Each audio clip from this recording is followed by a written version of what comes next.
Olá, turma! Tudo bem com vocês? Espero que sim. Vamos dar continuidade à nossa disciplina de Brasil e Império. Eu sou a professora Camila Farias e estou acompanhando vocês nessa disciplina.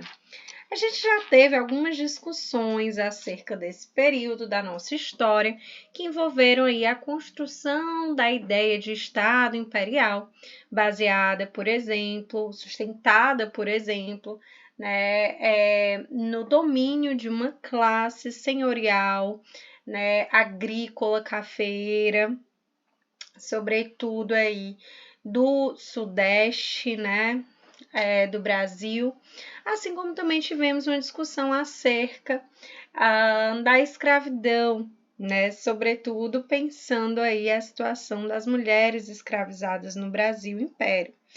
E a mudança de postura com relação a essas mulheres e à escravidão também, de um modo geral, em prol de manter esse sistema de dominação escravocrata no Brasil em um período em que a escravidão já havia aí sido abolida em outras nações.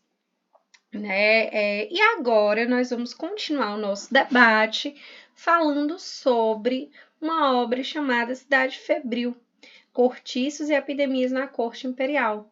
Uma obra super famosa que trata aí do período imperial brasileiro, mas também do início da República Brasileira, e que é de autoria do Sidney Chalhoub.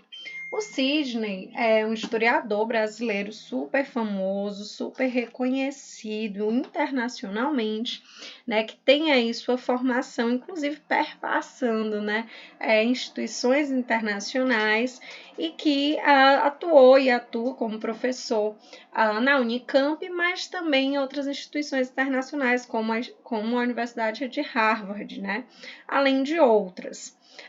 O Sidney Chalhoub também é um intelectual que tem aí uma forte participação política no Brasil, manifestando-se em situações como, por exemplo, o golpe, sofrido pela presidente Dilma Rousseff, entre outras, tá? Então, é um intelectual aí assíduo também, politicamente e socialmente falando, tá?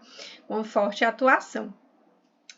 E esse autor, ele tem aí diferentes obras, tá? Que estão publicadas e disponibilizadas até mesmo para a gente na internet, se a gente pesquisar.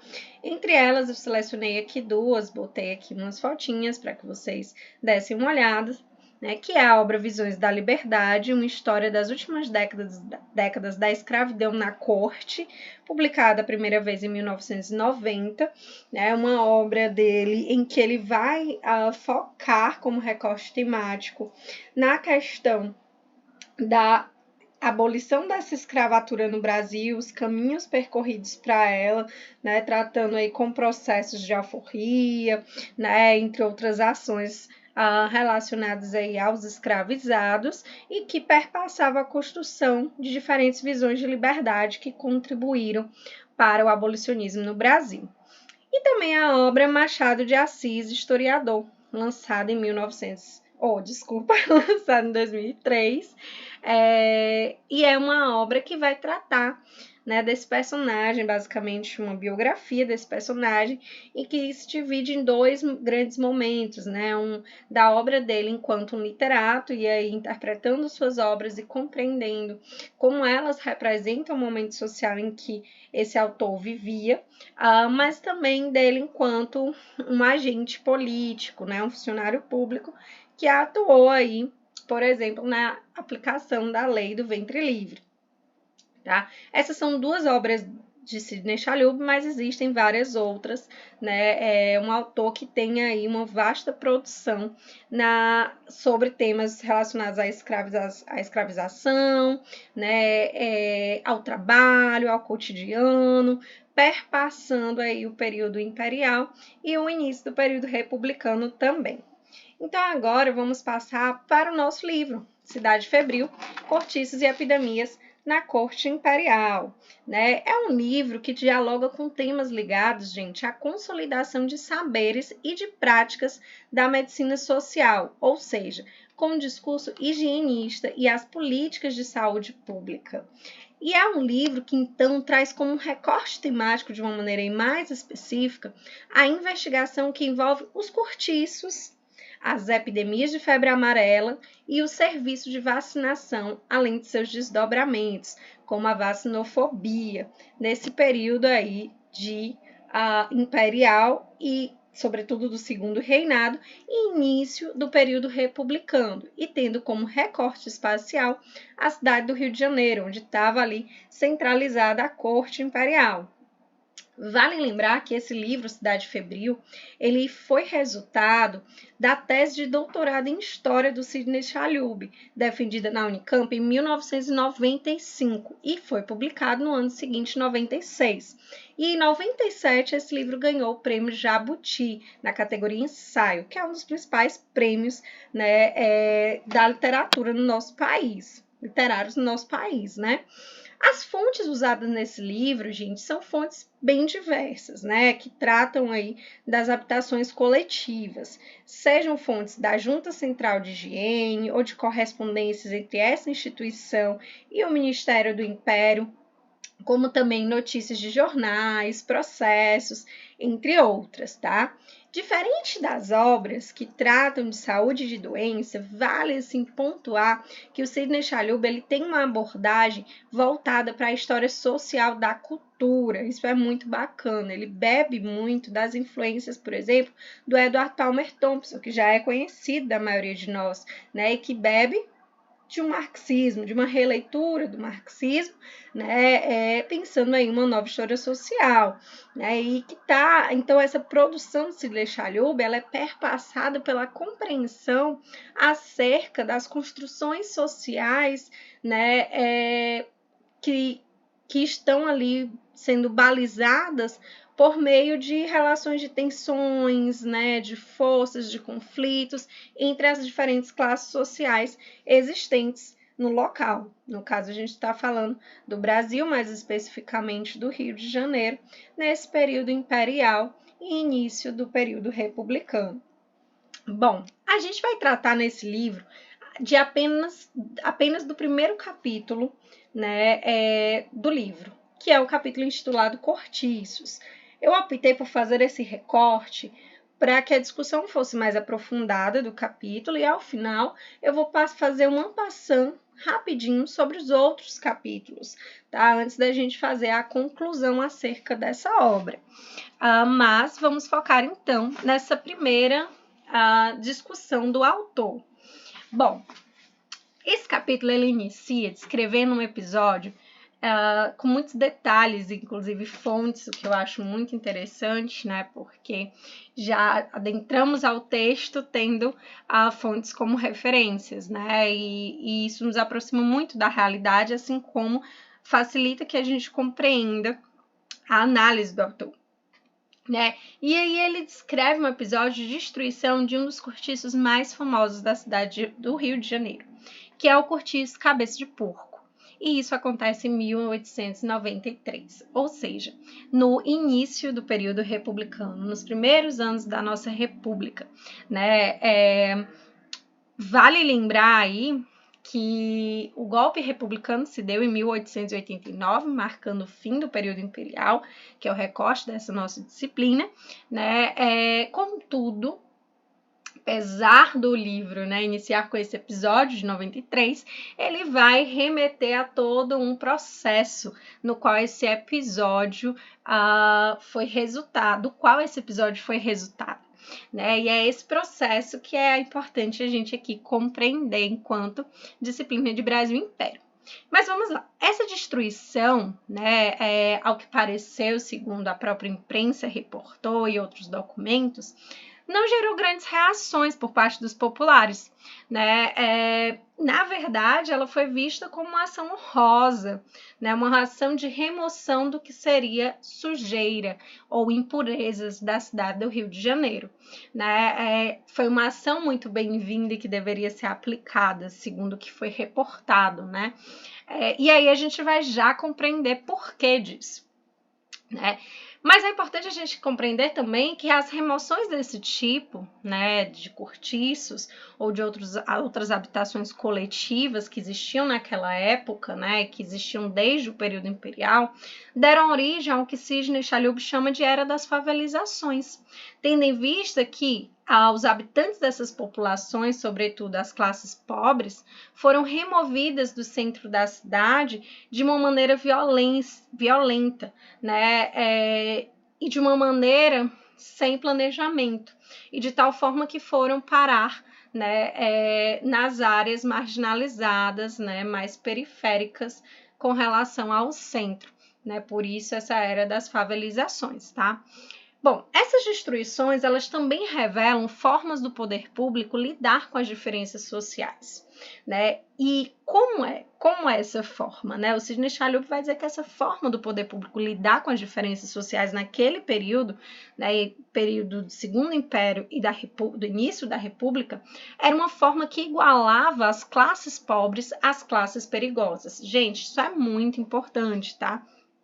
Por que que essa forma, né, de igualar as classes pobres às classes perigosas é muito importante, né? Por quê? Porque a ideia, né, essa ideia, né, ela remete a episódios que se dão ainda durante o período imperial, né? O Sidney Chalhoub faz toda uma recomposição desses episódios, mas aqui eu vou demarcar, sobretudo, um episódio relacionado ao ano de 1888, ou seja, após a abolição da escravatura no Brasil. Né?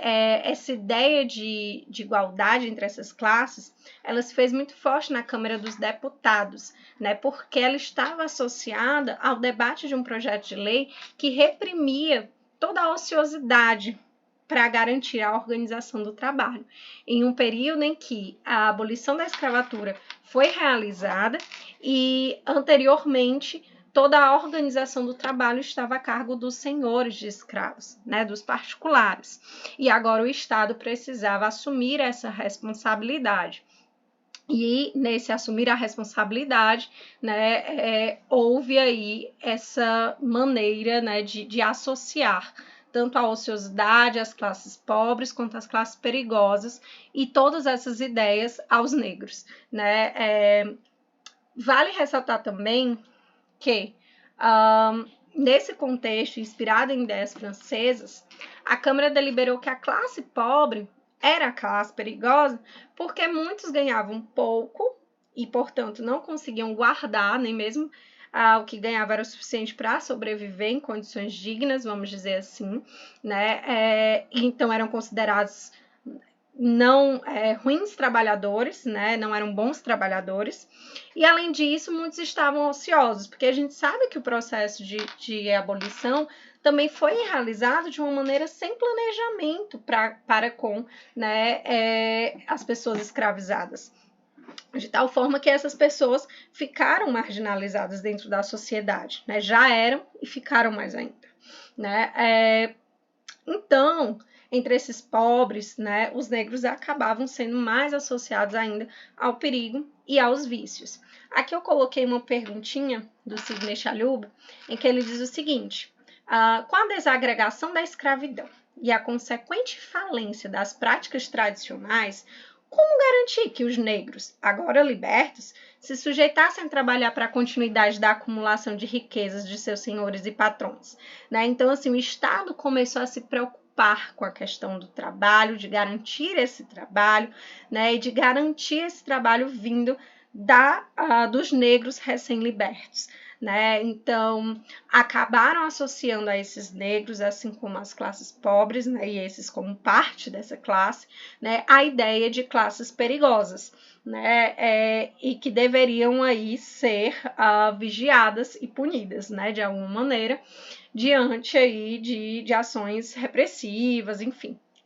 Bom, diante da abolição, o Estado então passa a ter que agir mais decisivamente nessa política de controle dos grupos trabalhadores. E a ideia dos negros como membros permanentes dos perigos se baseavam em ideias sem provas, gente, sem unidade. Né? O Sidney Chalhoub frisa muito isso, que essas ideias elas acabavam sendo muito da ordem, né, de interesses, de ideologias dos grupos dominantes, né, e não de fatos, de provas, enfim, né, e eram, óbvio, racistas e preconceituosas, né, estavam ali tentando garantir a legitimidade de um grupo sobre o outro, né, garantir a permanência dessa legitimidade, né, e aí ele coloca, né, que essas ideias tinham, por exemplo, algumas eram baseadas, por exemplo, em alguns discursos, né, como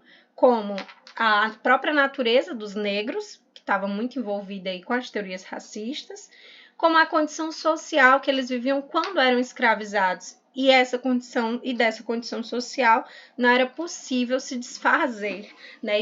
E seria uma condição social baseada em vícios, tá?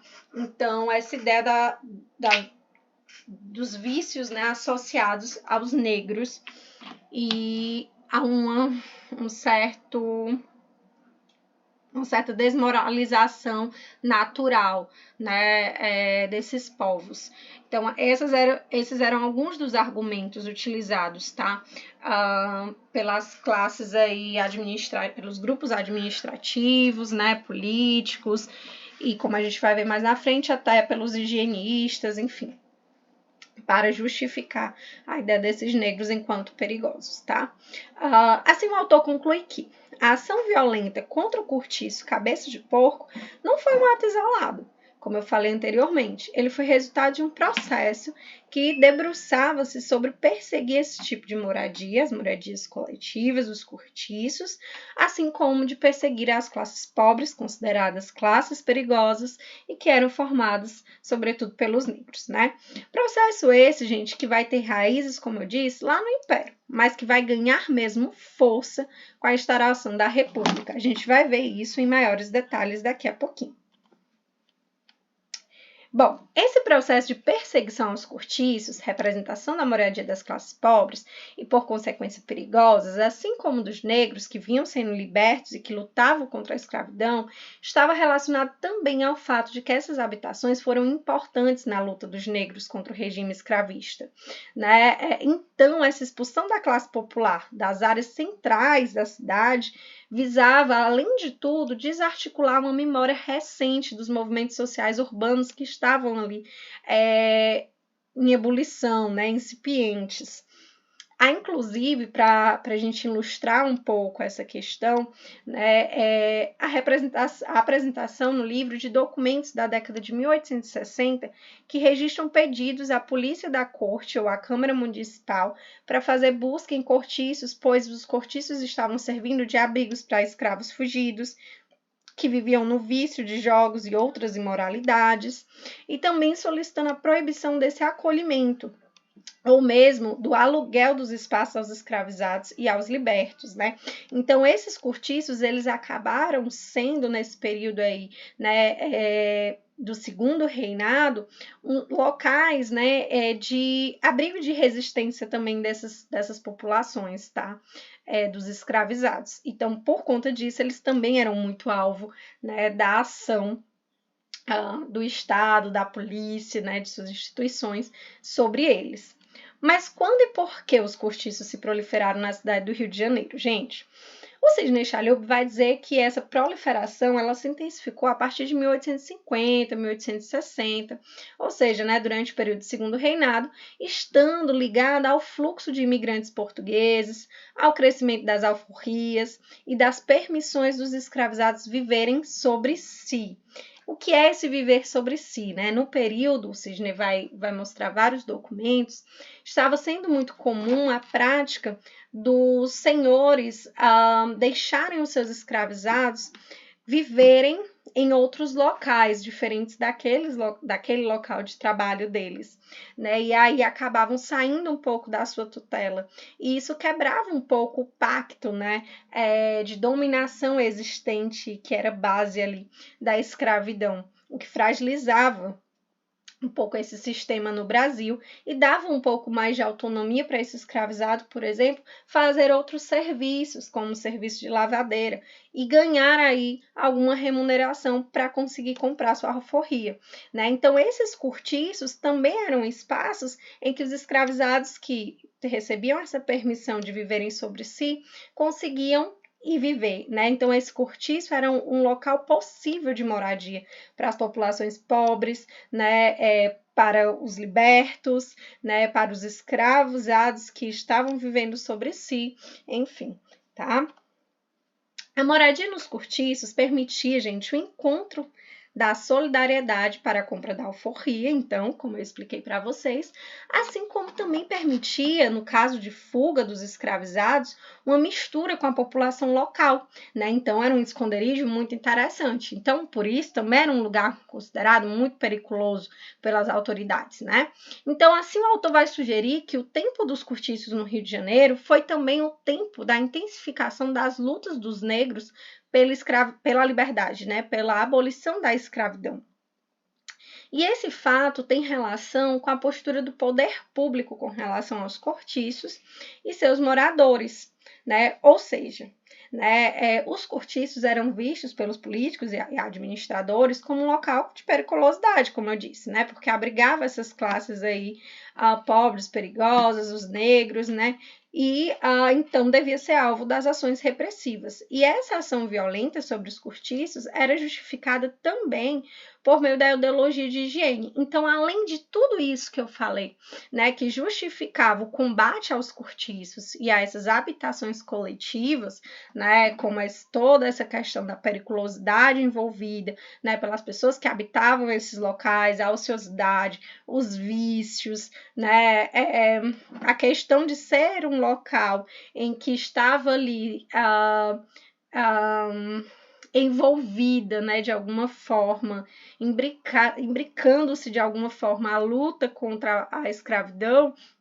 Além de tudo isso, né, havia um discurso, uma ideologia da higiene, né, que estava ali sustentando, sendo também formulada para sustentar o combate desses espaços, né, para com esses espaços. E essa ideologia da higiene, ela vai se propagar no Brasil por meio da atuação de médicos e também de engenheiros. Essa ideologia ela estava associada, gente, ao desejo de fazer uma civilização europeia nos trópicos. E para isso era importante, era fundamental se utilizar de um discurso racional, de um discurso científico vindo da medicina, né, como um guia para a política. Então a política ela passa, né, a se embasar ou a levantar um discurso, né, de que ela não está agindo ali por interesses, mas por uma ciência, né, que está embasando todo aquele discurso, né, todas aquelas ações contra essas pessoas e suas moradias, em prol da garantia de uma civilização, né, ou de uma conquista de um progresso no Brasil. Né? A ideologia higienista ela reforçava que os pobres eram considerados perigosos, não só, gente, por oferecer problemas para a organização do trabalho e a manutenção da ordem, mas por conta da ociosidade, dos vícios, etc., né? Mas também por oferecer perigo ao contágio. E o contágio aqui ele tem dois sentidos. Ele tem um sentido que é o sentido da reprodução social, pensando o contágio a partir da convivência das crianças, né, com seus pais dentro desses espaços, e aí as crianças se apropriando de práticas que eram consideradas imorais, incivilizadas, né, que estavam de encontro à ordem, e aí então há um contágio social, mas também um contágio ligado aí realmente as condições das habitações coletivas serem consideradas focos de irradiação de epidemias, tá? Então, realmente, o contágio aí de doenças. Esse discurso médico, ele começou a adentrar a política ainda em 1850, quando uma epidemia de febre amarela e outra de cólera, 5 anos depois, ou seja, em 1855, elevaram as taxas de mortalidade e colocaram em debate a questão da salubridade pública e também as condições higiênicas das habitações coletivas. Foi nesse período que foi criada a Junta Central de Higiene, órgão do governo imperial, para cuidar da saúde pública, assim como a Câmara Municipal da Corte passou a discutir medidas para regulamentar a existência das habitações coletivas. E aí, assim, o Sidney Chalhoub vai apresentar aqui diferentes projetos que aconteceram durante a década de 1850, 1860, que estavam ali relacionados a essas habitações coletivas, sobretudo aos cortiços. Aqui eu selecionei, né, 2 deles para que a gente falasse um pouquinho sobre isso e depois trazer as considerações, né, do autor acerca desses projetos. Então vamos lá.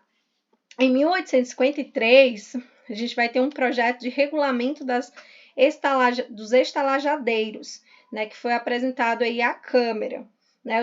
Os estalajadeiros eram considerados pessoas que alugavam, né, espaços para moradia coletiva. E aí a gente vai ver mais na frente que existia a tentativa de diferenciar, né, o que seria estalajadeiros de cortiços.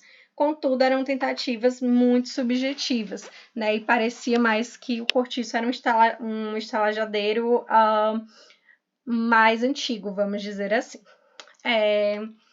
Então, há esse projeto que foi apresentado à Câmara, e em 1855, outro projeto, um agora de posturas sobre os cortiços, também foi apresentado para garantir que essas habitações não virassem foco de vícios ou lugares de transgressões das moradias, ou asilos mesmo de infecções. Né? Esses projetos, eles vão falar, gente, tanto sobre os cortiços existentes, como os que precisam ainda, os que ainda vão ser, né, construídos.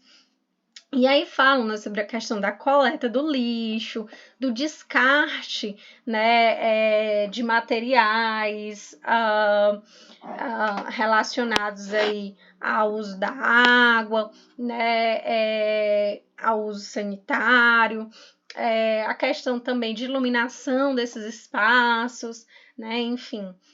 Tudo isso, né, vai ser meio que abordado dentro desses projetos. Contudo, eles parecem não ter sido acolhidos pela Câmara Municipal, né, que vai considerar apenas naquele momento a necessidade de que as novas habitações, e não as já existentes, tivessem condições higiênicas, né, apropriadas e tivessem, antes de serem construídas, a aprovação da Junta de Higiene Pública, né, que seu projeto fosse aprovado pela Junta de Higiene Pública. Só que isso, na prática, né, essa aprovação, esse acompanhamento, não vai acontecer. E a gente vai já falar um pouquinho mais sobre esse ponto, tá?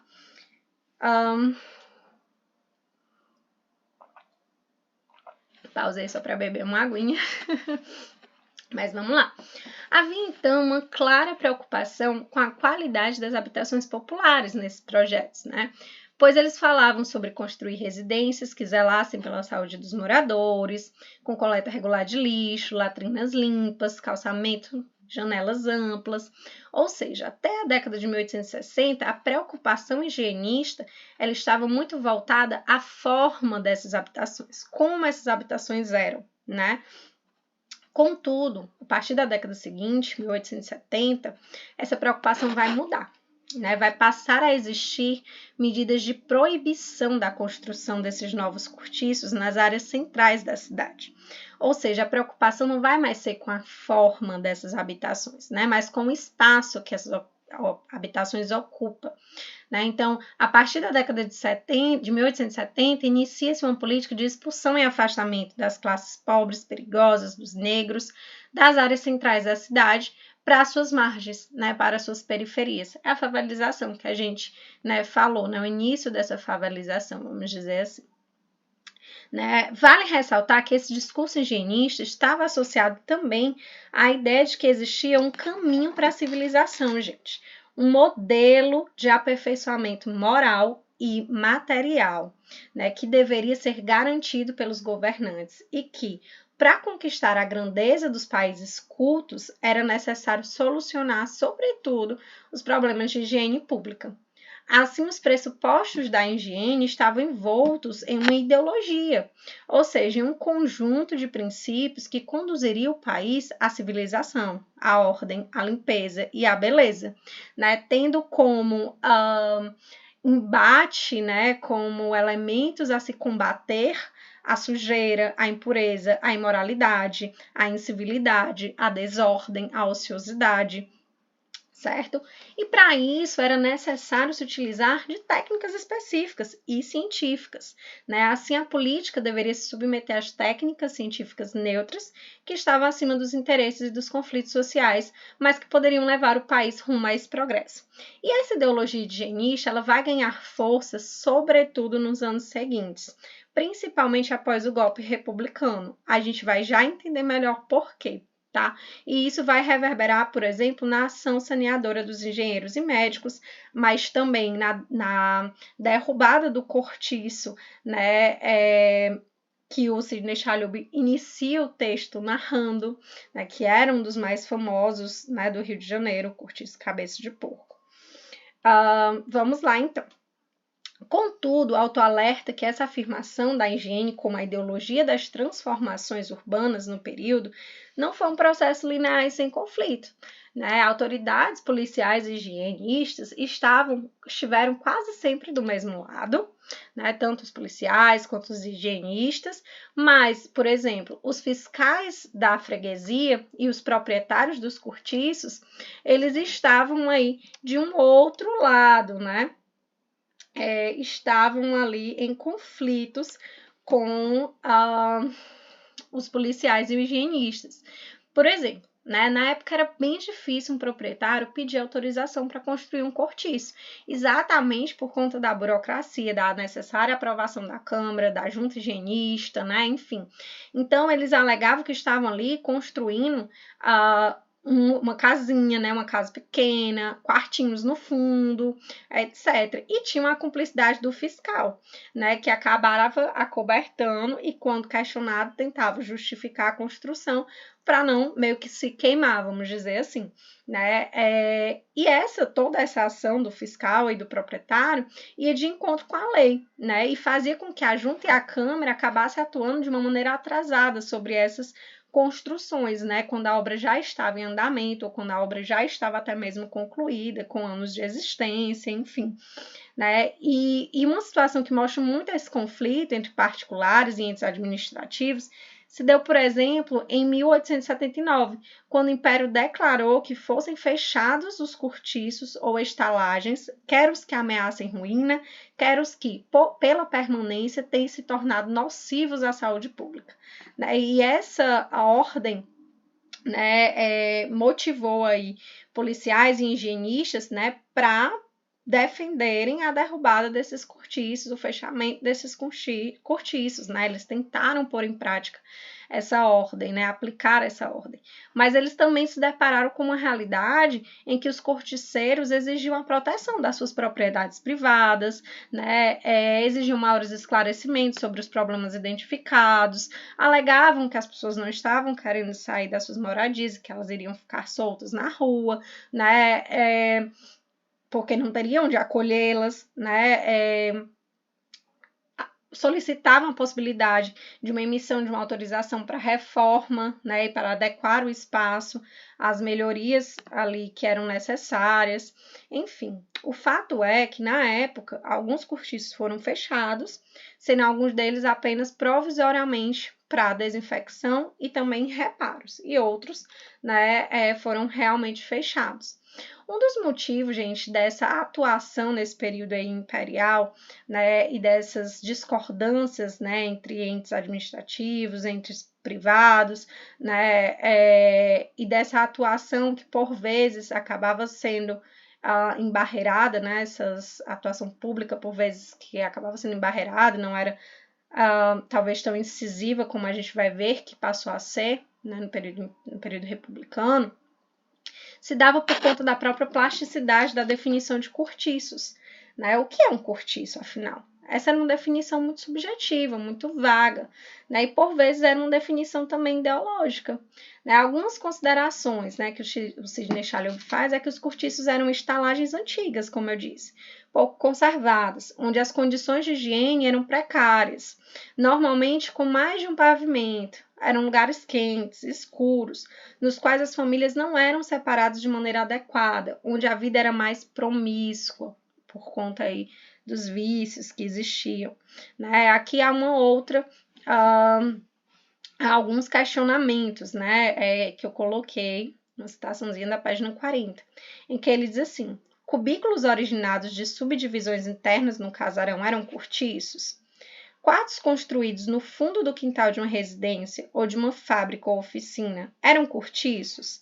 Chefes de família que alugavam cômodos em suas casas seriam corticeiros? Né? Então, assim, era muito subjetivo entender, interpretar e definir o que era um cortiço. Né? Então, isso abria margem para negociações também, para barganhas, né? Dentro da lei, vamos dizer. Tá? E para questionamentos dos corticeiros com relação a dizer que aquilo não era um cortiço, né? Que aquilo era uma casa pequena, eram apenas quartos, enfim. Havia consenso apenas sobre o que era uma habitação coletiva, né? E o que era uma habitação coletiva? Era aquela que abrigava mais de uma família sobre o mesmo teto.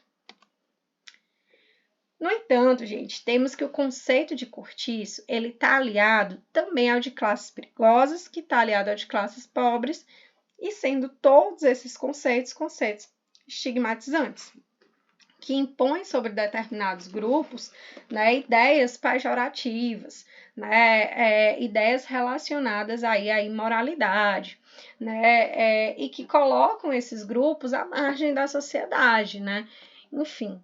Além disso, nós vamos ter também o conhecimento de que esse termo, né, cortiço, ele passou a ser utilizado pelas autoridades, sobretudo sanitárias, para estigmatizar um determinado tipo de habitação, que é essa habitação coletiva.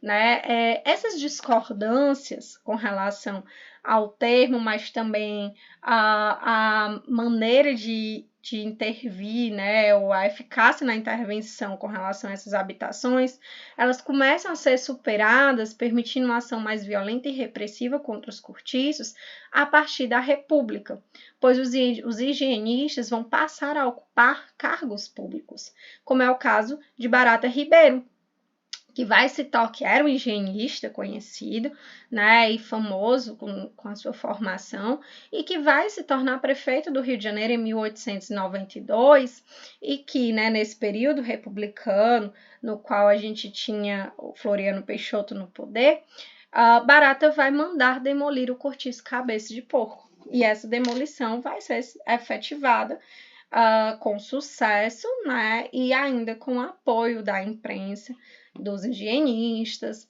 enfim, tá? Assim como a gente já discutiu e já viu no início aqui da nossa aula.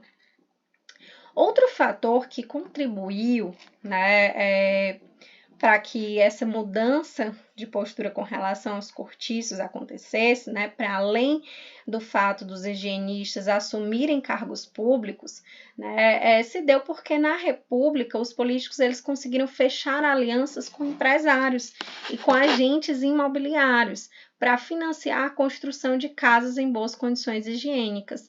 Essas alianças elas tentaram ser fechadas ainda durante o Império, né, por volta de 1880, o Sidney Chalhoub cita alguns casos, mas a maioria deles não teve tanto sucesso em sua execução, né, e aí as desculpas foram diversas.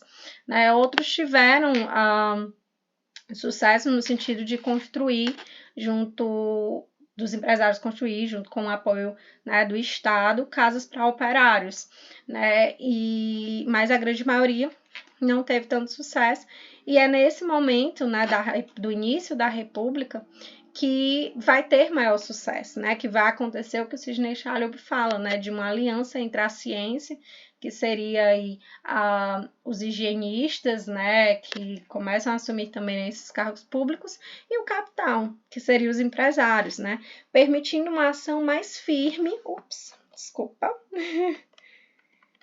permitindo, gente, uma ação mais firme com relação à atuação de repressão desses cortiços, né?